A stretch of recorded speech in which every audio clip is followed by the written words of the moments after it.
생생한 뉴스 속 이야기를 직접 전합니다. 취재 파일. 취재 파일 시간입니다. 용산 대통령실 출입하는 맹현균 기자 나와 있습니다. 어서 오세요. 네, 안녕하세요.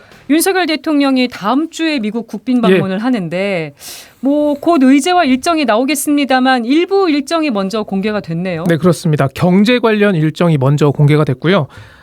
경제 관련 일정의 키워드는 공급망, 그리고 첨단 과학기술, 그리고 기업 투자 유치 등 세 가지입니다. 네. 특히 이재용 삼성전자 회장, 최태원 SK 회장, 그리고 정의선 현대차 회장 등을 비롯해서 주요 경제인이 동행을 하고요. 122명 규모의 대규모 경제사절단이 동행하는 겁니다. 그렇군요.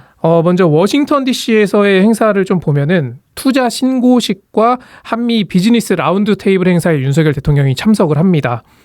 이 행사는 한국에 투자를 결정한 미국 첨단 기업들의 투자 신고식이고요. 네. 여기서 좀 격려하는 모습이 나올 걸로 보이고 한미 비즈니스 라운드 테이블은 한미 양국의 주요 기업 CEO가 참석하는 행사입니다.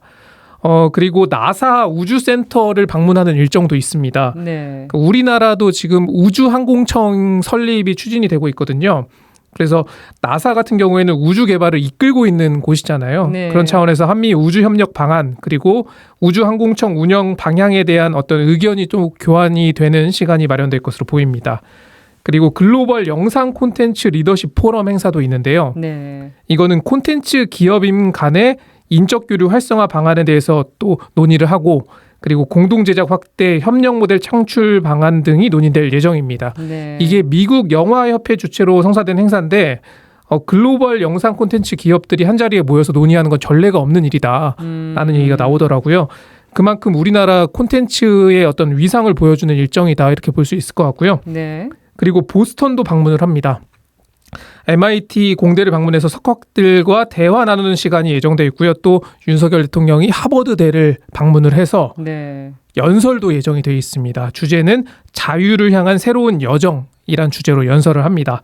일단 경제 관련 일정이 먼저 발표가 됐는데 조만간 의제와 다른 일정들도 공개될 것으로 보입니다. 근데 경제 문제 관련해서 지금 가장 걱정이 되는 게 이 전기차 보조금 대상에서 우리 기업이 빠진 거예요. 맞습니다. 이 문제가 정상회담에서 논의가 될 수 있을지 어떻게 전망이 되나요? 일단 전망은 좀 엇갈리는데요. 좀 설명을 해드리면은 어제 뉴스에서 보셨듯이 미국 전기차 보조금 지원 대상에 현대 기아차가 빠졌습니다. 네. 이게 7,500달러 규모의 보조금인데 거의 1,000만 원 정도 된다고 보면 되죠. 근데 비슷한 차량인데 1,000만 원이 더 싸다. 그러면 소비자들은 당연히 저렴한 차량을 고르겠죠. 예. 그만큼 이 지원 대상에서 빠진 게 가격 경쟁력에서 좀 타격이 될 수 있다. 이래서 우려가 나오는 거고요.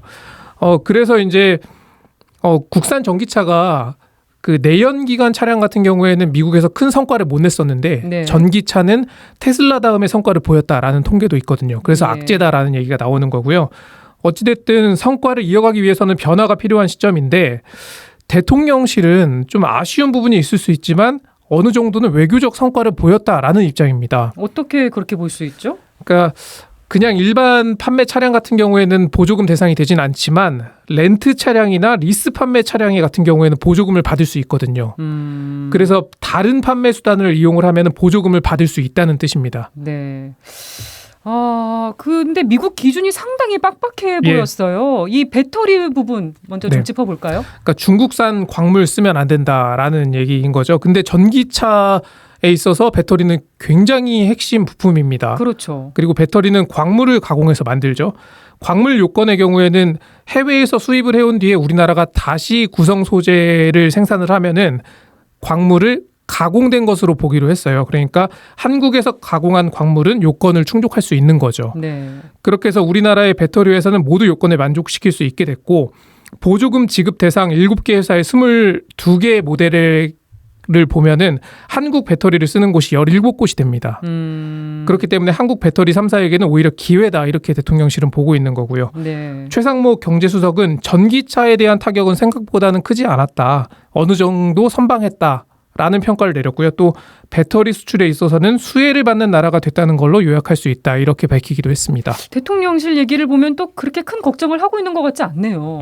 그러니까 그래서 앞서 제가 엇갈리는 전망이 있다라고 말씀드렸잖아요. 예. 미국이 정상회담을 한 뒤에 입장을 바꿔서 한국에 선물을 안겼다. 뭐 이런 이럴 수도 있다라는 전망이 하나 있고요. 반대로 미국에서 정상회담 전에 이걸 발표를 했잖아요. 그러니까요. 그러니까 이 정상회담과는 별개 사안이다라는 의미로도 읽힙니다. 네. 정상회담에서 논의가 될 거라면 굳이 먼저 발표를 했을까 좀 애매해 보이긴 하네요. 그렇습니다. 더군다나 자동차 같은 경우에는 우리나라만의 이슈가 아니잖아요. 네. 일본도 그렇고 독일도 연관된 많은 나라가 이슈이기 때문에 걸렸어요. 그러니까 한국만 보고 선물을 준다 이게 쉽게 연결되지 않습니다. 아울러 제가 말씀드린 경제수석의 발언을 보면은 타격은 크지 않고 선방했다라는 발언을 했잖아요. 네. 그러니까 뒤집어 보면은 더 논의할 게 없다라는 말로도 해석을 할 수가 있죠. 다만 정상회담의 특성상 두 정상이 어떤 허심탄회한 대화를 하는 중에 갑자기 뭐 이런 거는 한국에서 우려가 있다라는 얘기 정도는 꺼낼 가능성은 있어 보입니다. 네, 한미 정상회담 또 나오게 될 여러 다른 일정 이런 것도 한번 다 같이 봐야겠네요. 다음 이슈로 넘어가 볼까요? 오늘 윤석열 대통령 로이터 통신과의 인터뷰 이게 공개가 됐는데 사안이 조금 심각해 보입니다. 그렇습니다. 그러니까 기사 제목을 보면은 윤 대통령이 우크라이나에 대한 군사 지원 가능성에 대해서 문을 열어놨다 정도로 좀 볼 수 있을 것 같고요. 그리고 한국이 우크라이나에 대한 인도적 경제적 지원뿐 아니라 그 이상으로 확대할 수 있다. 이게 첫 번째 입장 변화다. 이런 해석까지 로이터 통신은 덧붙였습니다. 그동안 우리나라가 우크라이나에 대해서 군사적 지원은 선을 그어왔는데 네. 이게 갑자기 입장이 바뀌게 되는 건지 어떻게 봐야 될까요? 그러니까 공식 워딩은 이렇습니다.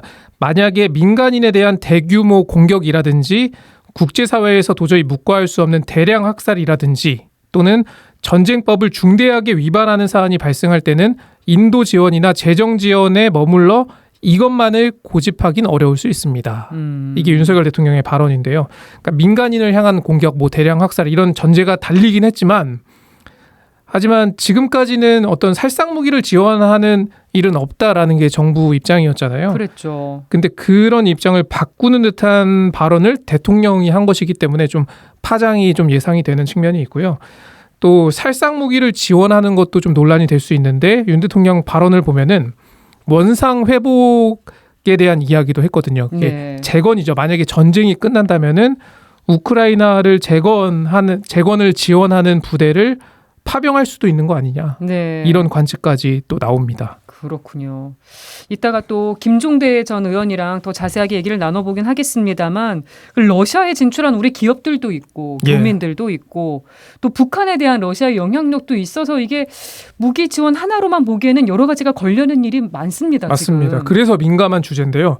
그러니까 여러 매체들이 이 로이터의 제목을 따서 민간인 뭐 대규모 공격 시 우크라의 군사 지원 고려 이런 형태로 기사들이 많이 나왔었어요. 오늘 네. 오전에.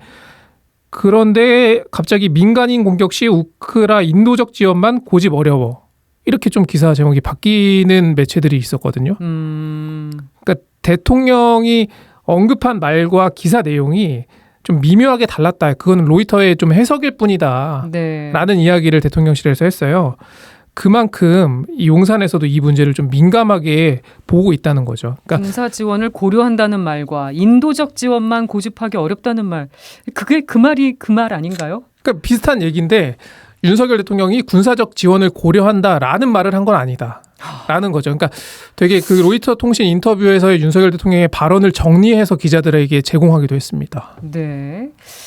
김종대 전 의원과 이야기를 나눠보기로 하고요. 다음 소식도 살펴보겠습니다. 오늘 4.19 혁명 기념일인데 윤 대통령이 기념식에 참석을 했네요. 네, 기념식에 참석을 했는데 눈에 띄는 장면도 있었고 또 의미심장한 발언도 있었습니다.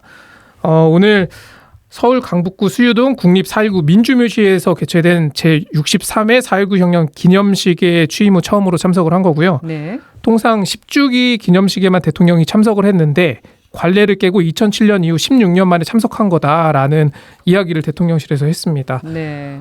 윤 대통령이 행사장으로 들어서면서 이재명 더불어민주당 대표와 마주쳤어요. 서로 네. 좀 편한 마음만은 아니었을 그렇죠. 것 같은데요. 그러니까 다른 일로 진작에 만났으면 어땠을까라는 생각도 좀 해보게 됐는데 별다른 대화는 없었고 가볍게 인사를 나누고 악수를 한 뒤에 자리로 이동을 했습니다. 네, 정치권이 지금 어수선한 상황이고 여야가 대립하고 있는 상황이라 눈길을 끈 장면이긴 하네요. 맞습니다. 기념사도 의미심장했는데 윤 대통령은 4.19 혁명에 대해서 좀 역사적 의미를 짚었고요. 4.19 영령 그리고 유가족에게 감사 인사를 전하기도 했습니다. 윤 대통령의 기념사 한 부분 들어보겠습니다. 4.19 혁명 정신은 대한민국 헌법 정신이 되었습니다. 우리 정부는 어느 한 사람의 자유도 소홀히 취급되어서는 안 된다는 4.19 정신이 국정 운영뿐 아니라 국민의 삶에도 깊이 스며들게 하겠습니다. 네, 이어서 윤 대통령은 민주주의에 대해서 이야기를 했고요. 네. 여기서 이제 의무심장한 발언이 나왔는데 민주주의는 국민 자유를 지키기 위한 정치적 의사결정 시스템이다. 독재와 전체주의 체제가 민주주의라는 이름을 쓴다고 해도 이것은 가짜다라고 네. 강조를 했고요. 이어서 민주주의가 도전을 받고 있다라는 얘기를 했습니다. 이 부분도 한번 들어보겠습니다. 우리가 피와 땀으로 지켜온 민주주의는 늘 위기와 도전을 받고 있습니다. 독재와 폭력과 돈에 의한 매수로 도전을 받을 수도 있습니다. 돈이라는 단어가 딱 들리네요. 네, 마치 민주당의 돈봉투 의혹을 겨냥한 것처럼 들렸는데요. 그 대통령실은 특정 사안은 아니다. 일반적인 현상을 얘기한 거로 본다라고 밝혔고요. 그렇지만 이재명 대표가 지켜보고 있는 가운데 그것도 지금 이 시점이 미묘한 시점에 나온 발언이라서 이런 해석들이 좀 나오는 것 같습니다. 네. 윤 대통령은 또 거짓 선동, 날조 이런 것들로 민주주의를 위협하는 세력들은 독재와 전체주의 편을 들면서도 겉으로는 민주주의 운동가, 인권 운동가 행사를 하는 경우를 세계 곳곳에서 많이 봐왔다라고 말하기도 했습니다. 네. 뭔가 좀 뼈가 있는 발언이 아닌가 예. 싶기도 한데요. 취재 파일 맹현균 기자와 함께했습니다. 수고했습니다. 예, 고맙습니다.